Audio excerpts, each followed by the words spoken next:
Hey, everybody, this is Brett Ingram, and this is the optYOUmize podcast, the show that helps entrepreneurs build their dream business and dream life. Today, we're talking with Chris Hood, CEO of Muddy Robot Games and CMO for Poly API, keynote speaker and thought leader in digital strategy, and author of Customer Transformation, in which he offers a comprehensive roadmap to aligning customer needs with business value.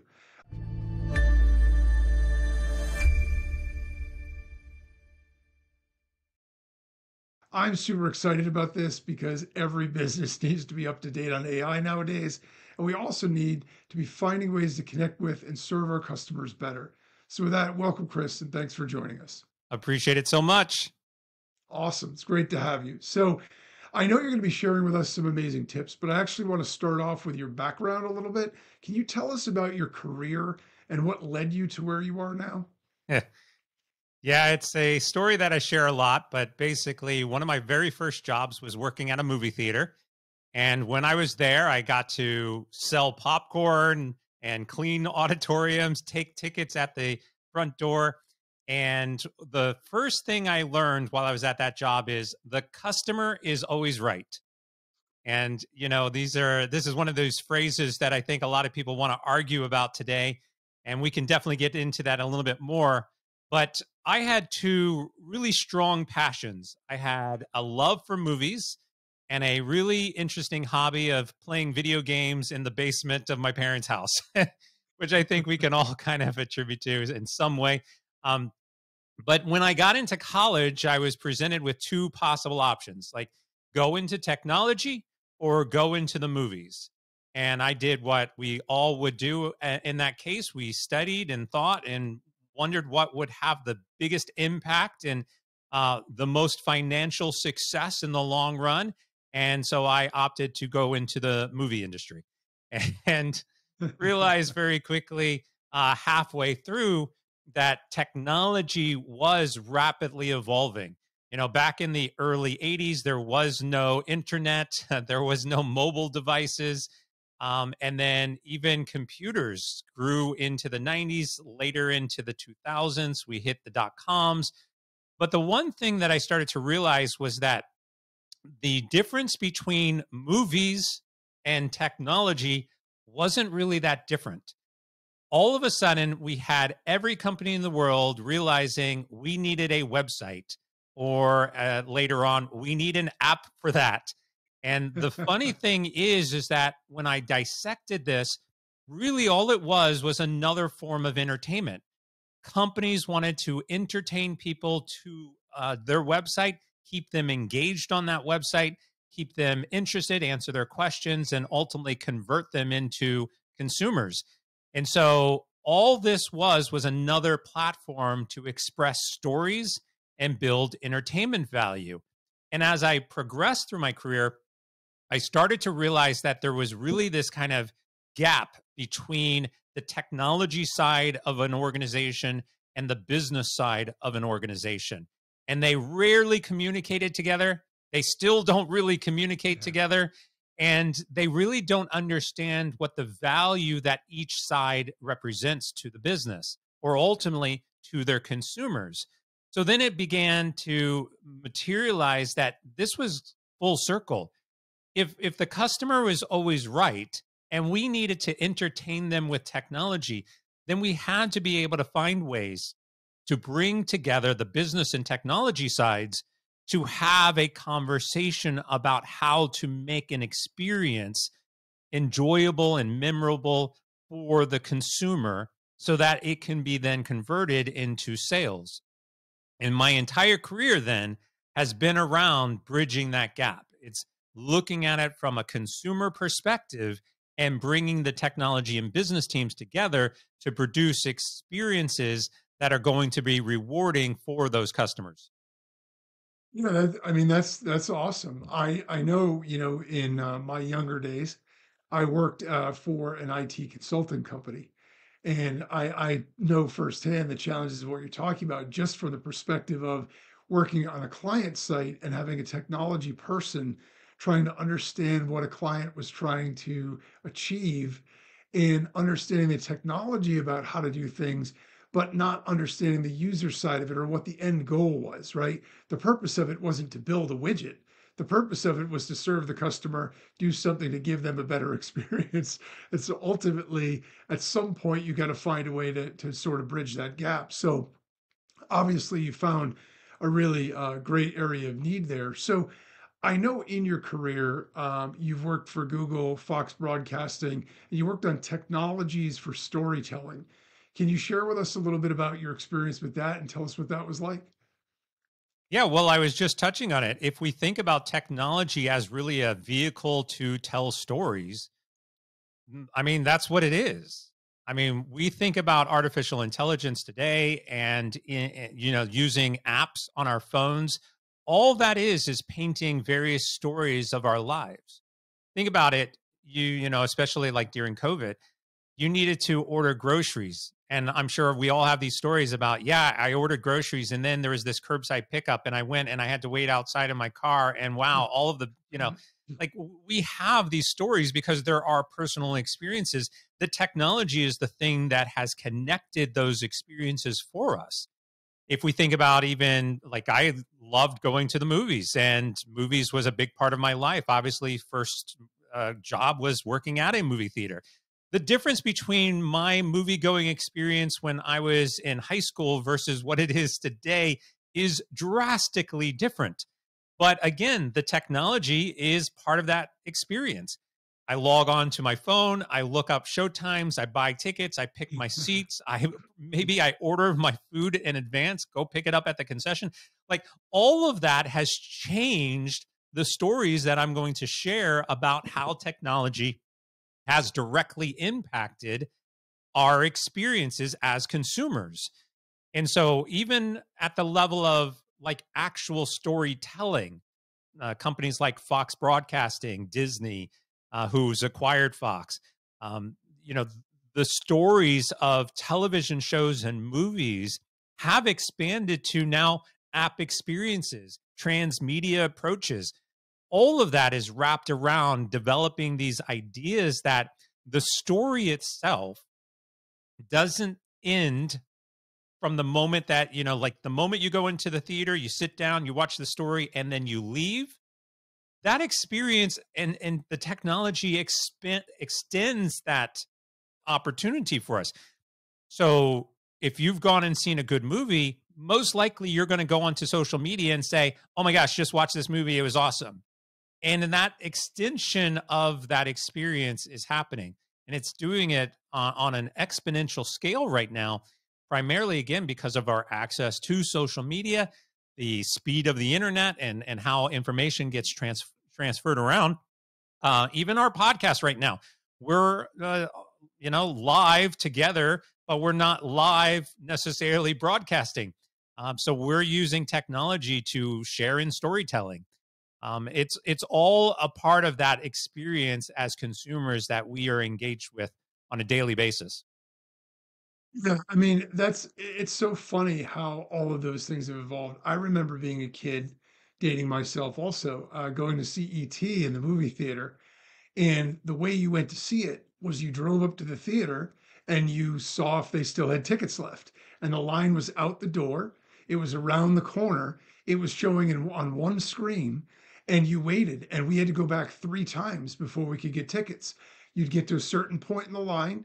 And then they would come out and say, sorry, the 7 o'clock is sold out. The 9 o'clock sold out. And that was it. And you went back again. And now you were like sort of sardine canned in these little tiny seats, and you were elbow to elbow with everybody else, and the theater was packed and people would stand up and clap. And I mean, the whole experience was like that, but it was hard for people to share that because there wasn't social media. There wasn't any way other than going and experiencing it yourself. And nowadays, of course, obviously technology has made things a lot simpler and faster and more convenient. But also, as you said, we can then talk about it and continue the conversation. So the stories of what happened and how it worked out and what we thought of it all then continue to build on that. So yeah, that's really fascinating. And I know even from my years in sales, right? One of the first things that they teach you is nobody wants to be sold to, but everybody loves a story. So when you start to tell stories, it lowers everybody's guard because people are engaged. They want to know what happens in the story. And then if you can weave in some way to do that, then it's far more effective because stories are things that we all resonate with. So that's super interesting. So you have a lot of experience in video games too. Now, full disclosure, I'm a video gamer. Unfortunately, I haven't had a chance to play any in probably the last decade. See my kids playing them instead. But I used to love them when I was a kid, even as a young adult, and they were far simpler than they are right now. But I'm curious, what kind of games does Muddy Robot make? Yeah. Gaming has been a part of my life for 40 years or more. Um, and I've been in the gaming space for a while. Part of that time, I've had a couple of different studios that I've built over the years. The new one, Muddy Robot, it's a new studio. We just launched actually in October of last year. So almost a year old coming up. And currently we are working on a mobile game. And we're also starting to do some work on a console based game. So PlayStation and Xbox, as an example, probably PC as well. The mobile game is really just going to be fun and arcadish and meant for the entire audience. Anybody who wants to play it will be able to enjoy it. And then our next game is a role playing game. So that's going to be focused on a lot of fantasy elements and, really getting excited about, new worlds. And so I'm going to take pretty much everything I've ever learned about storytelling over the course of the last 15 years, 20 years, and apply it into a video game and really try to change the way we think about storytelling and the mediums by which we tell those stories. So I kind of look at it as if we look at television as an episodic type of medium and movies, we've got sequels and now we're big on prequels. Like, how do we take some of those storytelling concepts and bridge the gap into a platform like gaming, where gaming can become a vehicle to explore more interactive types of stories? What we're seeing is that gaming alone is surpassing in revenue and profits more than all of the other forms of entertainment combined. So if we take television, music, movies, books, if you want to include that, if we take all of those and combine that together, it's far under what video games are generating. One estimate has the industry of video games surpassing $790 billion in the next 5 years. So Incredible. when again, do you think about storytelling and entertainment, that is going to be the mechanism by which we do that. Even if we look at, the fabled metaverse and other types of virtual reality engagements, that's all bringing business into a gaming environment. And in fact, a lot of the technologies that we think about today are all being driven from a video game mindset. The use of artificial intelligence has been in video games for 50 years, and yet now all of a sudden it's become some big thing. We look at like cryptocurrencies, and I get into this argument a lot with people, but cryptocurrencies really has its origins rooted back in video games. So this concept of leveraging games as the channel by which we explore stories, I think, is natural. And it's a great place for me because that's what I enjoy doing. Yeah, and I mean, I find it fascinating. I have to say, so when I look back about the games that I were my favorites, certainly playability, fun, all those other things matter. But the other aspect of it for me has always been how well the story is driven in it, right? So when you have these very story-driven narratives and it's fun to play, something like Uncharted, for example, I loved that series because it had a great mix of action, but also you want to unlock what's going on in the story because you get connected to it. And then I played games where maybe the idea of it was good, but the story was so hollow, or you could tell it just didn't connect well enough. And there is an element of that that makes it harder to get into those kinds of games, or at least feel maybe as satisfied when you're done. When you finish one and it was a great story in addition to great playability, you say, wow, that was an experience. When you get to one at the end and you finished it, but it was something that you didn't really connect with the story, didn't like it that much, then okay, maybe it was fun to play, but it definitely has a different level there. Is that where you're really seeing the evolution? I mean, obviously graphics and the pure technology side of stuff has gotten ridiculously good compared to what it was. But do you see the major evolution along the lines of the stories being woven in this and the storytelling capability of games? Yes and no. As you mentioned, I think technology wise, that's a huge part of what is evolving the industry. Obviously, we all now have devices in our hands. If we think about like mobile gaming as an example, well, we all have mobile devices in our hands. And when we're sitting in the doctor's office waiting to be called, what are we doing? We're either on social media or entertaining ourselves with a game. And so the advancements in mobile computing, speed of the internet, the access to data. I mean, my phone has a gigabyte in it, and I often laugh because I could put like 10,000 of my first computers into the size of my phone right now, right? So technology obviously is a big part of that. The graphics engines and the graphics cards that are coming out are astronomically better. Obviously, artificial intelligence is improving, so the types of content that we can create is expanding. The problem is, though, that when we think about traditional gaming, the primary focus is usually on things like the mechanics, like how is the game going to be played, and sometimes that's combat. So studios often focus in on one thing, like let's have a game where a player can do this thing. And then they think about, well, okay, what's the story around that? And a lot of times you run out of budget, just like television shows. You get to the last season of a television show and it's awful. And you're like, why did that happen? Well, because it got canceled and they gave them the money to finish up the story. And so they're trying to close up all those loose ends and it just doesn't, really work out. Gaming is the same way. You get 3, 4, 5 years into development cycle, you get to the fourth year and it's like, we're running out of money. We've got to finish this off. Like, okay, let's just cancel this story and we'll call it, good to go. People aren't going to really care about the story because they care more about the mechanics and making it fun. And so we have that kind of problem in the industry where it becomes, gameplay first, story second. And in the cases where you go for story, they're so focused on the story that they forget about, well, what's the gameplay? And so at the end of the time, like I've played games where I feel like really I could just sit back and watch the entire thing because it's just really a movie. And then there's these sections that have cutscenes and segments where I can interact, but most of it is just, story driven.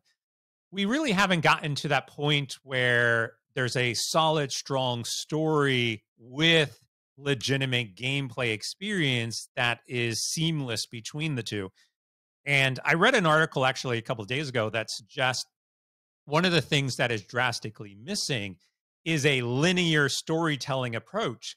Because even in the case where a story is successful, we find that, okay, this game was successful, story was good. Oh, we haven't even thought about what, a second, like a sequel would be.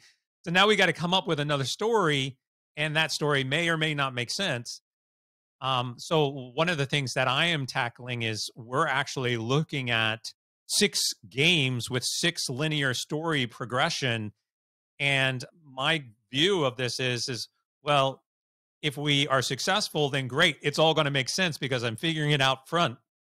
But if it's not successful, that's okay. It doesn't hurt to actually explore what this story is a long term. I mean, even if we think about like Star Wars, the first 3 Star Wars, great as a package. And then all of a sudden, well, there's this concept of a prequel. And we know George Lucas had the original concepts of what that prequel would be, but the execution of it was a little, off. And then if we look at the last three films, well, they're awful.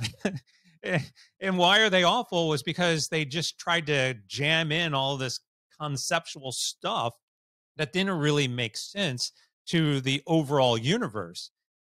If we look at Harry Potter as a prime perfect example, where you've got like 9 books that can tell a complete story, and then you can break those down into movies. Um, that's the approach that we need to get to from a gaming perspective is how do we take a world, like Harry Potter, break that up into 7, 8, 9 stories, and then build different types of IPs and gaming and content that evolve that story so that people can dive into a new world and really engage with it in new ways. At least that's what I'm thinking, and that's how I'm approaching it. Well, I mean, I think it makes logical sense, right? You saw that in the movie industry for a long time where they realized, hey, if we have a hit on our hands and we already know the whole story, now we've got all these other movies we can make. And you can sort of tell the difference between those and the ones where it's sort of, hey, that made a lot of money. Let's crank out another script that makes sense, or we could try to duct tape onto the end of that. And I think in the video game industry, because as you said, the money now there is astronomical compared to where it was. I don't think people ever approached it from the perspective of, I'm thinking about this as a franchise. I mean, other Right. than maybe something like Madden, right? Or the sports games where you knew they were going to come out every year because there's a new crop of athletes. Everybody wants the new players on their team. So those you already knew you were going to get if you invested into building something that you could keep improving upon. There was going to be value in that. But I think especially the one-off type stories, I think, but it would make sense to me if more started to go in that direction now, because you realize if you get a winner, and you have a really good story with multiple other chapters that could be told, I mean, that's going to be a massive, massive franchise. So, um, obviously, so let's talk about AI. Obviously, the world of tech, the world of business, AI is the hot topic, right? It's everywhere. I know in my own industry, I do some software stuff as well. Um, a year ago, very few people were even doing much with it. I mean, it was sort of just getting started. Now it's everywhere. Do you think that every business needs to be using AI right now, or what do you think their relationship should be with AI? Great question. And let's start with this. Let's break down AI and machine learning. So we have what we'll call traditional AI and traditional machine learning. And then we've got generative AI. And what are the differences between those? So AI has a lot of really great potential. It can do automation. It can help you with learning. It can help really analyze data, provide insights. Generative AI sucks. And for anybody who is sitting here thinking generative AI is the way of the future, you're wrong. And I'm sorry. So if we're going to separate these, and again, I'll give you a quick definition of generative AI. Generative AI is basically the ability to generate content in various forms of media and data output, either text, video, imagery, sound, whatever. It's generating things based on inputs that the user provides to it. And the models, the large language models, or various other generative types of models, will allow you to then generate those outputs. So you've got an input and then you've got an output. Those are completely different. Traditional AI and traditional machine learning is a completely different beast than what we call today generative AI, which is where the hype and bandwagon currently is at. So, as I said, AI and various AI models, machine learning has been around for a long time, 50 plus years. In most cases, before last year, when all of a sudden this started to blow up, when ChatGPT basically launched and various types of graphic engines like Midjourney began to come onto the market, before that period of time, every single one of you who are listening to this podcast were using AI in your business and in some of the products that you were partaking in. If you have ever used this Starbucks app to order a coffee, you used AI and didn't know it. So if we separate this and you say, should businesses be investing in or partaking in AI? Traditional AI, yes, absolutely. That is the thing that is going to make your business the most successful. Generative AI, no. That means you are lazy. It is dumbing down your experiences. Consumers don't like it. And your overall customer satisfaction is going to decline. Don't do it. Don't use it. It is going to be detrimental to your business in the long run. Separate those out. Once you have separated those out and understand the differences between the two, then you can decide which side you want to be on, a successful business side or a declining customer experience side. It's really funny you say that. I've actually said a number of times, I think we're actually starting to enter the authenticity age, because being able to create content at this point is not the difficulty anymore. But being able to create authentic content is still, it takes time, it takes energy, it takes, your personal experience. AI doesn't have a history, it doesn't have a story, it doesn't have experiences in the same way that we do. So when we're able to tell things from our own perspective, that's going to be unique to the world in a way that, AI, if you ask it to write an essay, it'll formulate it really well and all of that. But it can't draw on past experiences because it doesn't have them in the same way. There's no, emotion to it. There's no sort of, life inside of it. And so I think that's, if it's used as a tool to sort of give you outlines for things, or to make top lists of things, or to do sorting of data and that kind of stuff, you can see a lot of value in that. But in pure content creation, I'm fully on board with that. I think that it's important that we have things that are authentic. So if we're bringing this all back to customers, right? Because ultimately, if we're in business, what we're there to do is serve our customers, and we need to meet their needs. So I know one of the things that you talk about is customer empathy. Can you tell us what that is? Yeah, customer empathy is the basic premise of understanding and recognizing the needs and experiences, viewpoints of your consumers. So the old term would be, walk a mile in somebody else's shoes. That's what you're doing. And when we start to bring this around back to AI is not an empathetic experience. And so AI cannot generate an empathetic response to a consumer, and especially not in real time. This is why we are seeing that a differentiation in the marketplace now is you can talk to a real human being when you call us, right?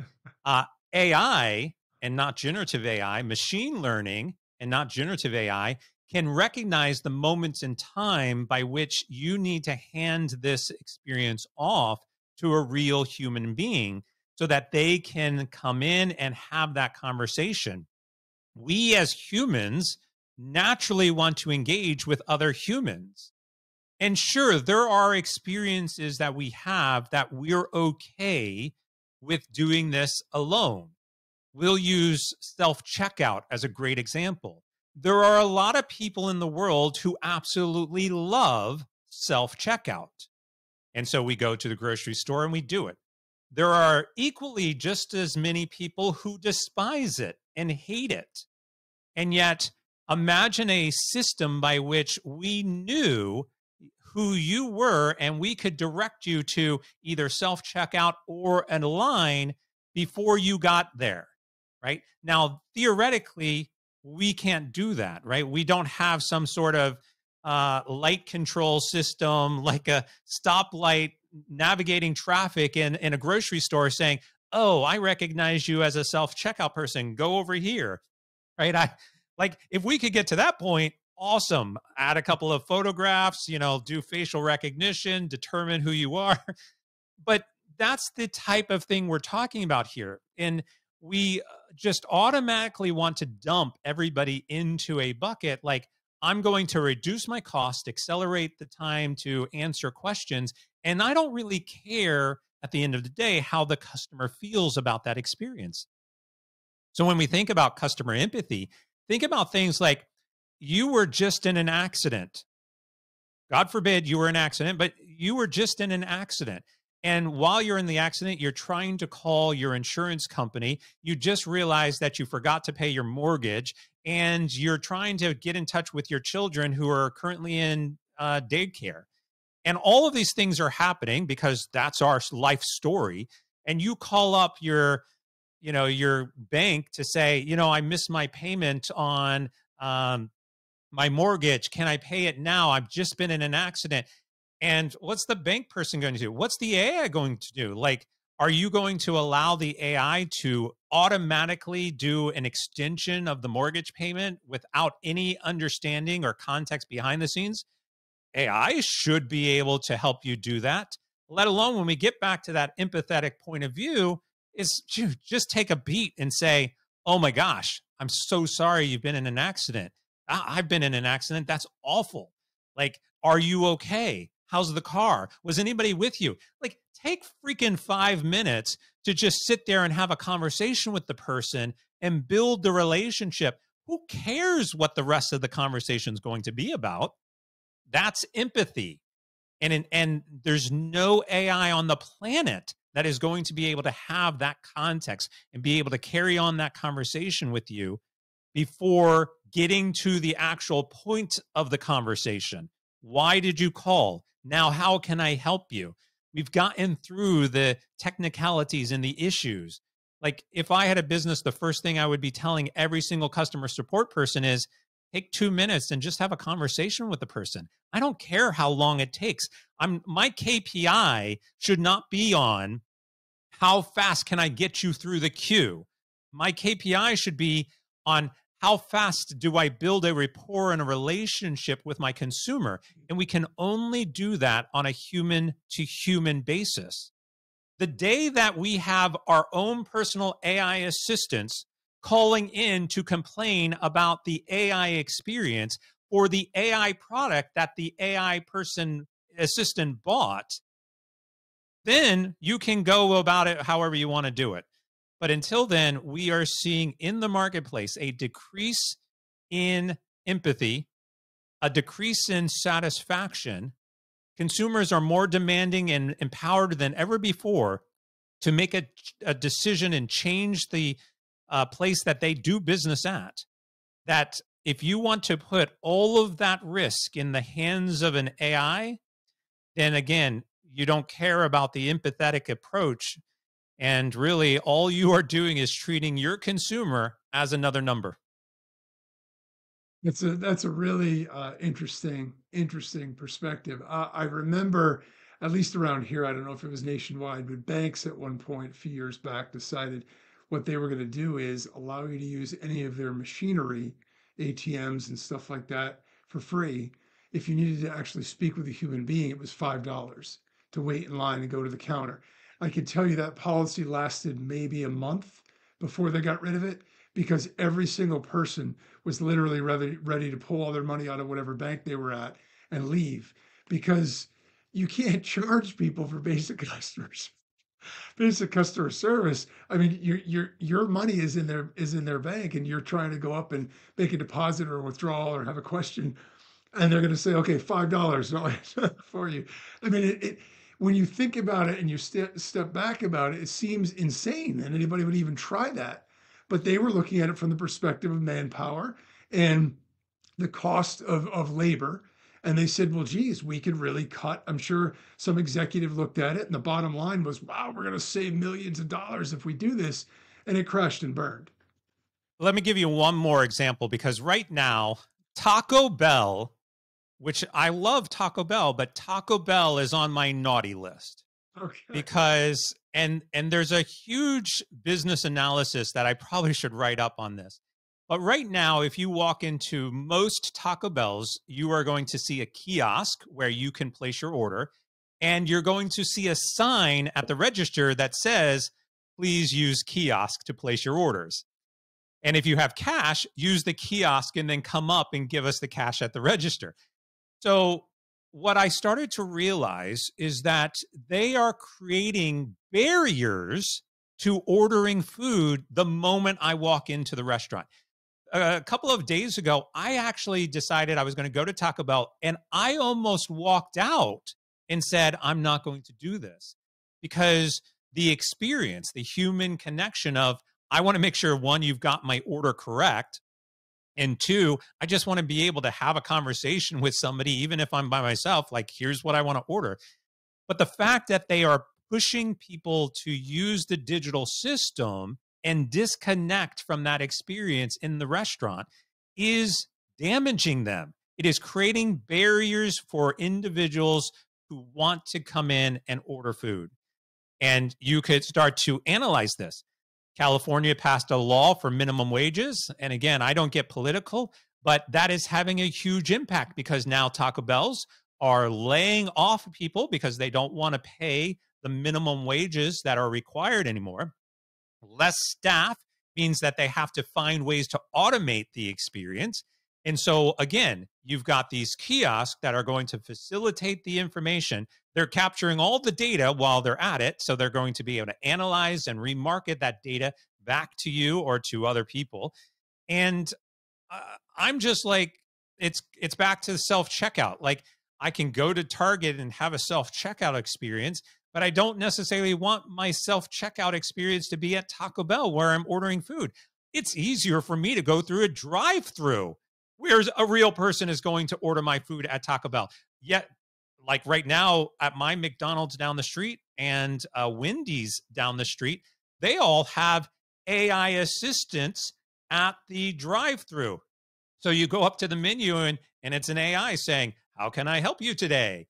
And you place your order and it translates it. It puts it up on the screen and it says, is this correct? Can I offer you a cookie while you're at it?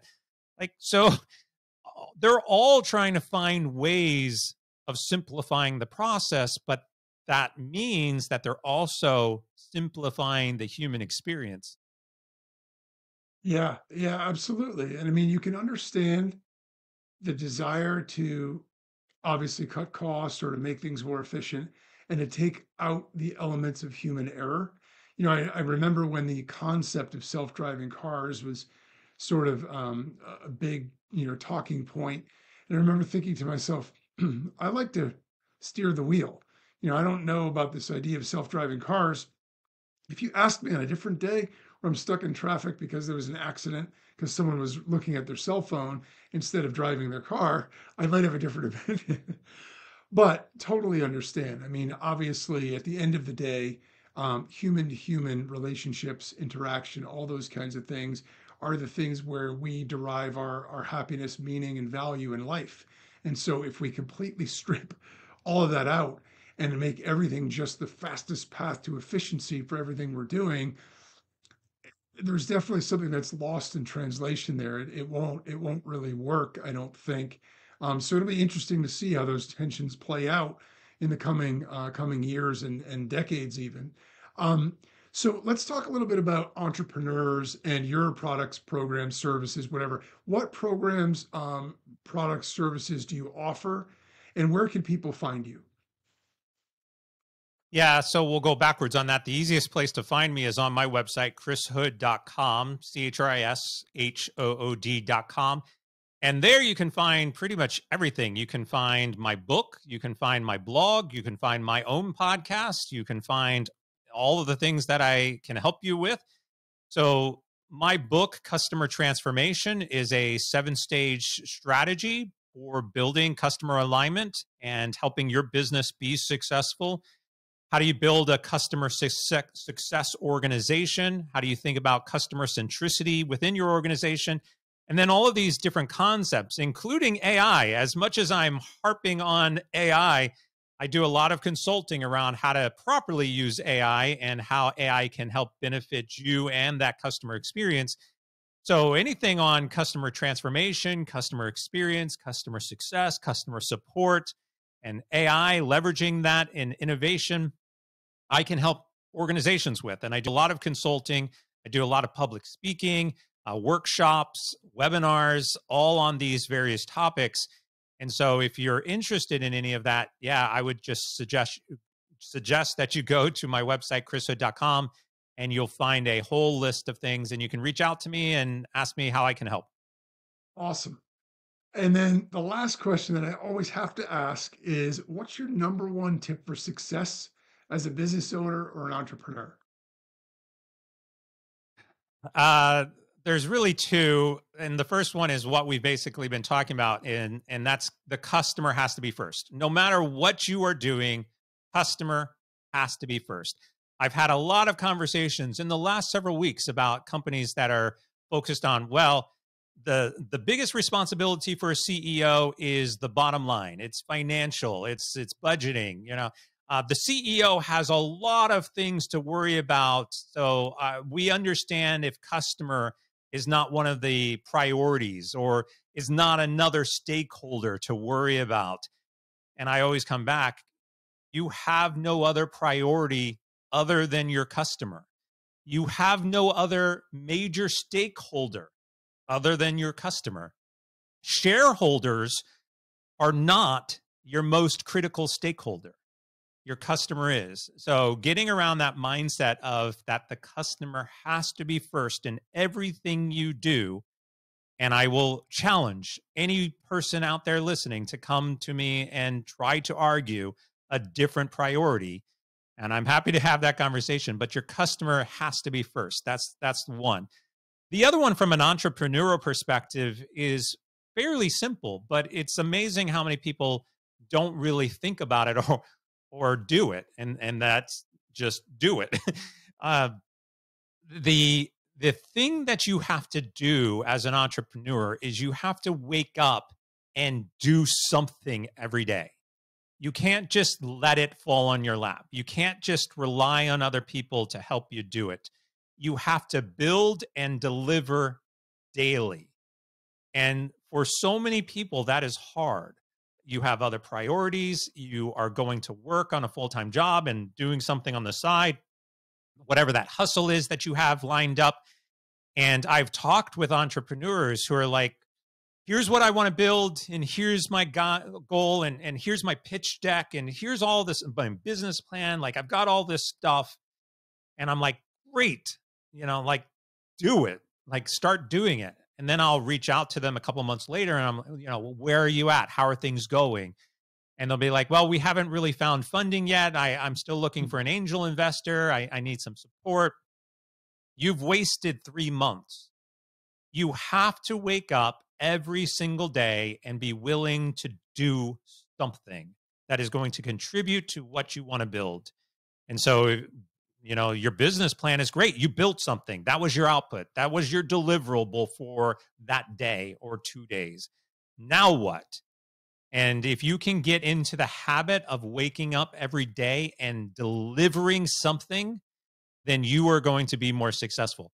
Those who just sit around and wait and hope that it's going to magically appear one day, or somebody's going to invest in you, or, you're going to, win the lottery and make it happen.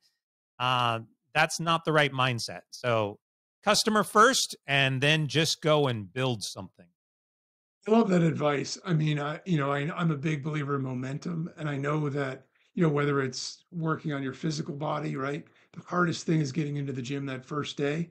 Once you do that, and the more you start to do it, then you start to feel bad when you don't go. So it's easier to keep that momentum going, and you're motivated because you accomplished something the day before. And with business, I've found exactly the same thing. You're going to have good days, you're going to have bad days. But if you're always doing something to move the ball forward, Yeah. you can wake up the next day and say, well, I'm a little further than I was yesterday. Some days you'll make a lot more progress than others, but keeping at it and constantly keeping moving so you're making forward progress, I think, is really important and great advice. Okay, so with that, it's just about time to wrap things up. I want to thank you again, Chris, for sharing all your insights and great tips with us. Visit chrishood.com to connect with him, subscribe to his podcast, get his book, Customer Transformation, and stay informed about digital trends. Thanks for tuning in. And as always, remember, no matter what you want from your business and your life, don't compromise, optYOUmize.